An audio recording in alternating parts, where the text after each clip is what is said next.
Olá, seja bem-vindo ao canal Falando sobre Ética. Eu sou o comandante Ricardo. No último vídeo falamos sobre o tema Simplificando a Ética, no qual expandi um pouco mais os assuntos contidos no vídeo de introdução desse canal, apresentando a minha visão que a ética é um hábito, sem a complexidade de uma linguagem filosófica, assunto que não consta no meu livro. No vídeo de hoje falaremos sobre o controle do poder político. Esse assunto está no capítulo 2 do meu livro Ética, Poder e Corrupção, disponível gratuitamente no site da Atena Editora de Ponta Grossa, no Paraná, cujo link está na página inicial desse canal. Então vamos lá. O sistema democrático oferece aos Estados que o adotam uma característica essencial para evitar o autoritarismo, que é o controle do poder político. Em cada legislatura, nos poderes executivo e legislativo, com as suas peculiaridades, é possível trocar os eleitos que não atenderam às expectativas neles depositadas ou renovar seus mandatos por mais uma legislatura. Lembro que legislatura é o prazo estabelecido pela Constituição para os mandatos dos cargos eletivos. No nosso país, a maioria é de 4 anos, exceto para senador, que é de 8.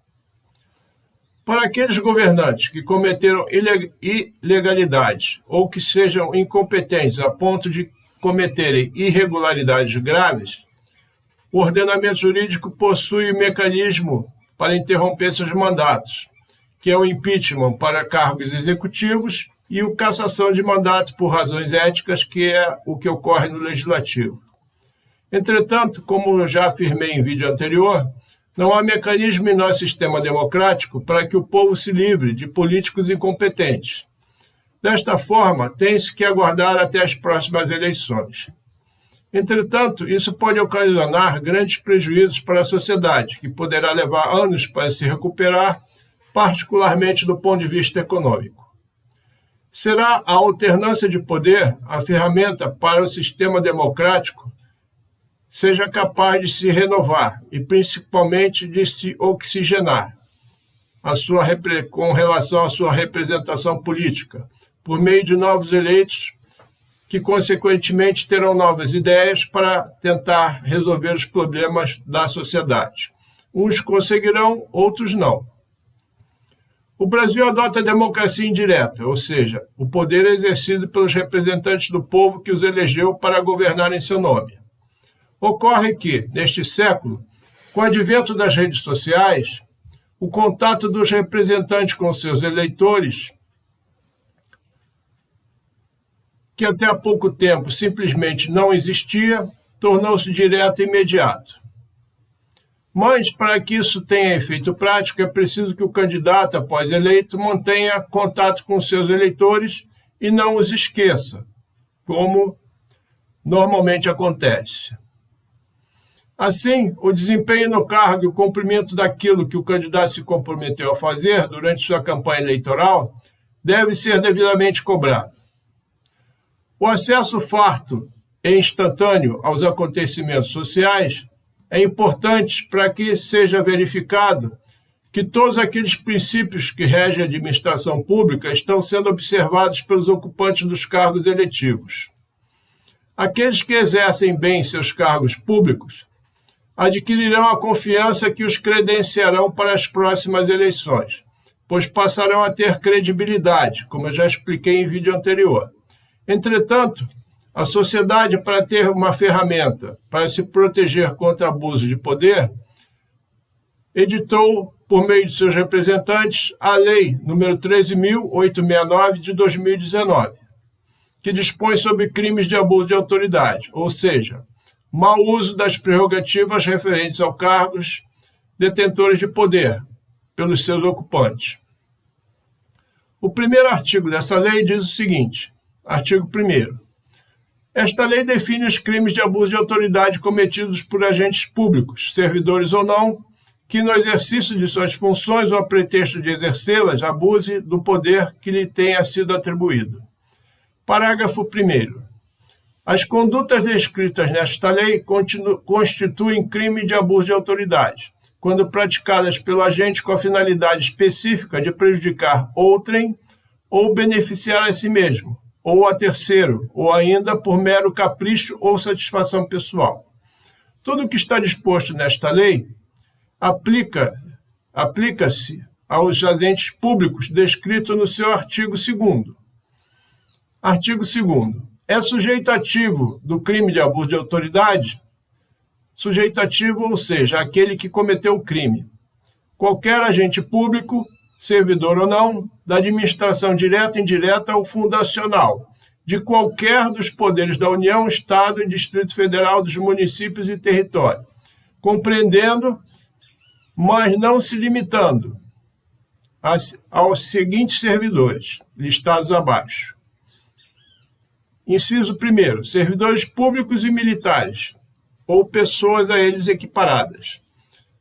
Inciso 2º, membros do Poder Legislativo. 3º, membros do Poder Executivo. 4º, membros do Poder Judiciário. 5º, membros do Ministério Público. 6º, membros dos tribunais ou conselhos de contas.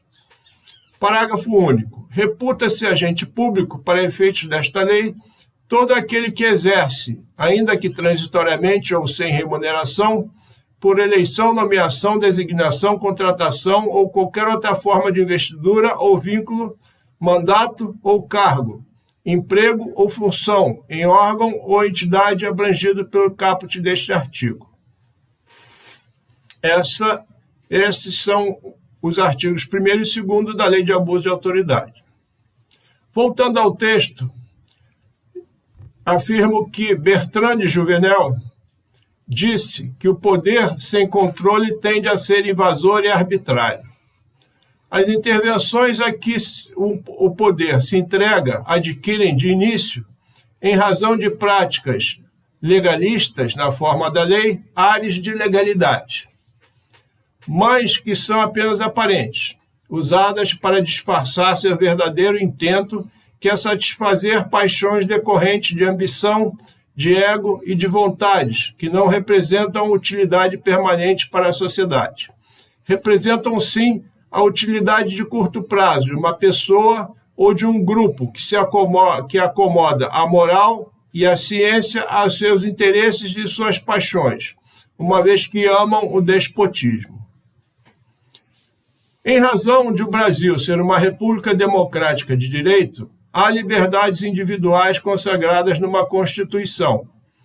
Assim, é preciso que o povo esteja sempre vigilante e atento ao trabalho dos agentes públicos ocupantes de qualquer cargo, eleito ou não, porque, reiterando a frase de Thomas Jefferson, que foi presidente dos Estados Unidos da América, o preço da liberdade é a eterna vigilância. E o abuso de autoridade tende a restringir essas liberdades. Norberto Bobbio mostra que é o Estado liberal aquele que, além de reconhecer os direitos políticos e os direitos sociais, não diminui o respeito pelos direitos de liberdade. Costuma-se chamar de constitucionalismo a teoria e a prática dos limites do poder. Pois bem, o constitucionalismo encontra sua plena expressão nas constituições que estabelecem limites, não só formais, como também materiais ao poder político. Esses limites são bem representados pela barreira que os direitos fundamentais, reconhecidos e formalizados numa Constituição e juridicamente protegidos, erguem contra a pretensão e a presunção do detentor do poder soberano que submete à regulamentação todas as ações dos indivíduos ou de grupos. Aqui, Jouvenel se refere ao poder soberano, mas podemos estender esse raciocínio aos ocupantes de qualquer cargo que detenha algum tipo de poder. Para que um governo democrático possa eficientemente resolver os problemas sociais e atender rapidamente às necessidades básicas de uma população, é preciso que haja um grau de liberalismo menor, temporariamente, e, consequentemente, um grau maior de concentração de poder para melhor efetivar as ações que eventualmente se fazem necessárias e que não são do interesse e alcance da iniciativa privada. Mas ressalto que se trata de uma situação normalmente resultado de uma catástrofe ou de uma guerra, no qual é necessário uma concentração de poder para efetivar e resolver os problemas com maior rapidez. Depois disso, resolvido o problema, a sociedade volta e retorna à sua vida normal. Lembro que o liberalismo nunca será total, porque resultará em anarquia. Mesmo para o liberal, o Estado com alguma concentração de poder sempre será um mal, mas um mal necessário, segundo Norberto Bobbio. Mas quanto menor for esse Estado, melhor. Porém, a redução do Estado só será possível quanto menores forem as necessidades de uma sociedade. Num país como o Brasil, em que a sociedade ainda tem imensas demandas desatendidas, antes de uma drástica redução do Estado, é preciso atender parcela significativa dessas demandas, para então a iniciativa privada tenha interesse em assumir alguma função dos governos. Lembro um ditado fundamental em economia que diz o seguinte: as necessidades da população são infinitas e os recursos serão sempre escassos. A iniciativa privada só assume determinada função do Estado quando lhe dá lucro, porque é assim que a economia funciona. Ocorre que reduzir o Estado não significa reduzir o seu poder. O atendimento às necessidades da sociedade, que é concedido à iniciativa privada, pode ser revertido a qualquer momento e deverá ser constantemente monitorado por controles, inspeções e auditorias, de forma que um padrão elevado seja mantido e as necessidades sociais sejam atendidas. Caso isso não seja adequadamente atendido, o Estado, usando de sua soberania, retoma aquilo que foi concedido, em razão do descumprimento de alguma cláusula de conformidade, a ser inserida no processo de concessão, se for o caso, ou simplesmente por meio de exercício de força, que nunca deixou de possuir, quando os problemas sociais não são resolvidos. Ainda de acordo com o pensamento de Norberto Bobbio, as democracias reais, não aquela idealizada por Rousseau, nasceram limitadas pelo poder.